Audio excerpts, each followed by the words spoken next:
Benches are going to want to talk this over. We get a timeout. It's just their first. They'll be down to 2 remaining as we step aside here in the fourth quarter. And for the second time tonight, this field goal unit comes out here. This to make it a 3-score game late. And Parkey's kick is good. And that'll push the lead up to 17. And you figure with that, this game's pretty well out of reach. It would take a heck of a comeback at this point. Being 3 scores down, I think that's too much to ask with time winding down here in the fourth.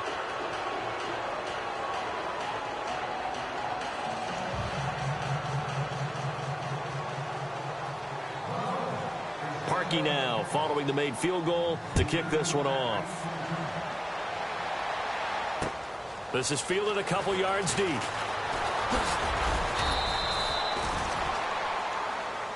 And now Cleveland geared up to take the field. And there are parts of their last drive they'd like to emulate. And, of course, they'd like to forget the inning, the interception. But they did put together, Charles, a nice sustained drive to get him down the field. Yeah, and unfortunately for them, the only thing that matters is part 2, right? Because once they threw the interception and finished off the drive, that does them no good to go back and say, well, you know, we had a good one going.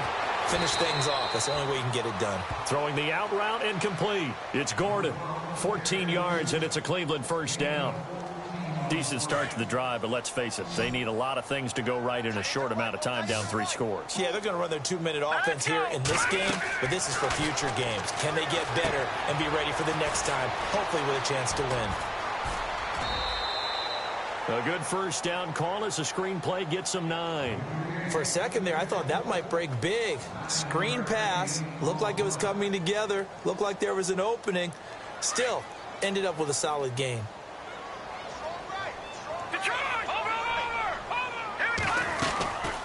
They'll run it now out of the gun. And he'll get it out a couple yards shy of midfield at the 48. 3 yards there, good enough to keep the drive moving. 2nd and 1 is often an invitation to take the big shot downfield. Well, I bet the offensive lineman said, are you kidding? We just get on our backs and let's go get the first down. They love being physical. Let's go. No, check. Now on first down, he'll drop to throw it. Drops it off for Coleman. And he'll get it out to midfield. Looks like, yeah, they'll spot it right at midfield at the 50. Call it a gain of 3. And that'll bring up 2nd down.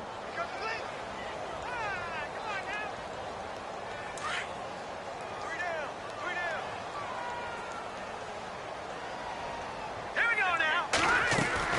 From the midfield stripe, they'll look to throw. Dancing to his left. And he'll be brought down, it looks like right at the 40. A good decision in the end to pull it and run, get some 9 yards and a first. I think we have to give credit to him for buying time and extending the play. But, you know, there's some really upset defenders on that one. They thought that they had him. Instead, he was coated in Teflon and got away. Back to throw here. Forced out to his left. Over the middle here to Coates. And he gets this one all the way down inside the 15, just shy of the 10. He got 29 yards that time.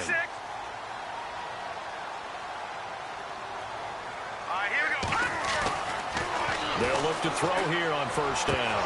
And it pops free. The collision there jarred the ball loose and brings up 2nd down.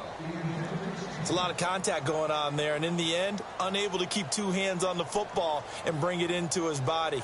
Everything looked pretty good until the finish. So incomplete on first. Let's see what 2nd down has in store. Let's go. Possible run anticipation. Here's the D-line sandwiches together. And he can't corral it. Maybe a big missed opportunity there defensively in the end zone. And now 3rd down. This drive, which was going so smoothly, all of a sudden it's a little bit of a roadblock here with 2 straight incompletions. Yeah, apparently this defense has had enough. Apparently they're saying, no more. We're making a stand right here, right now. But it is 3rd and 10. They've got to get after him one more time. This offense was on the move. Now 2 straight incompletions have them looking at 3rd and 10.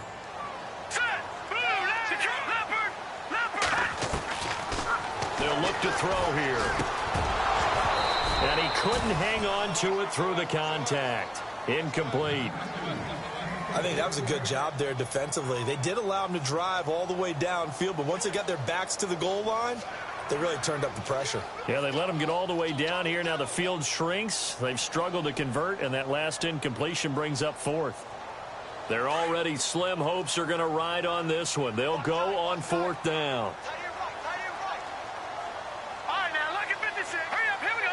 Blue, no, check, Patriot. As expected, they're going for it to keep the drive alive. And it is incomplete. Boy, it looked like he had it and dropped it. And the Dolphins' defense is able to hold. Well, that's another mistake there on the drop pass on fourth. And we've seen him do things like this all game. It's not hard to figure out why they're down by that deficit. They haven't made plays that are going to keep them in the game or win the game all game long. That's another example right there. It all boils down at the end of it to execution. Either you make the play or you don't. And they finally take him down, but not before he reaches the 43. A big play that time for the Dolphins. 46 yards on the ground.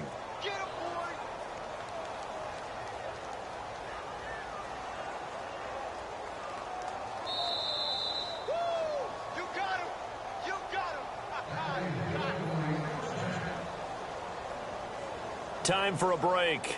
We'll come back to wrap this one up after this.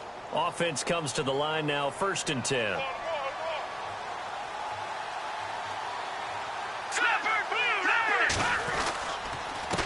And they give this time to the tailback. And able to push his way forward here for a good little gain. It's a 6-yard pickup, and it gets him to 2nd and 4.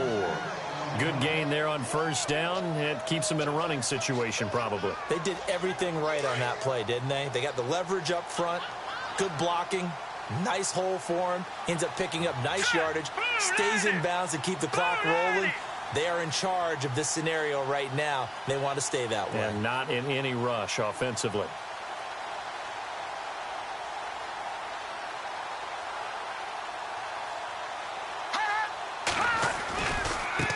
Now a handoff looking right. And maybe a measure of revenge there. He's had his way in this one, but this time they get him behind the line. It'll be a loss of 1, and that'll lead here to a 3rd down.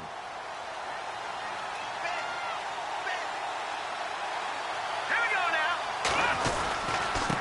And he'll give it here to his running back. And he gets it to the 32, good enough for a 1st down.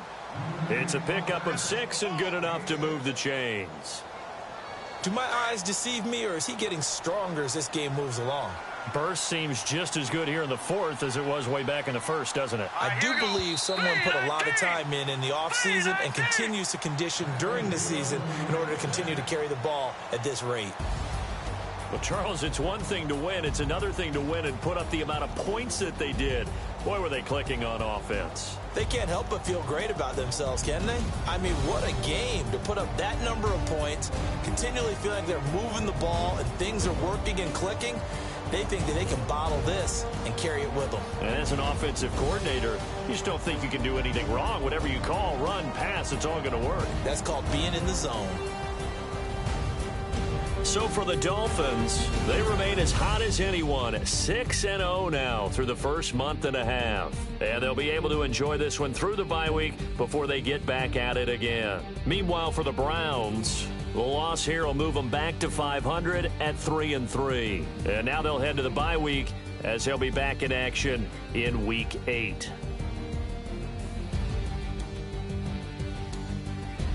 So that'll just about do it for Charles Davis. I'm Brandon Gaudin. You've been watching the NFL on EA Sports. For more, log on to easports.com.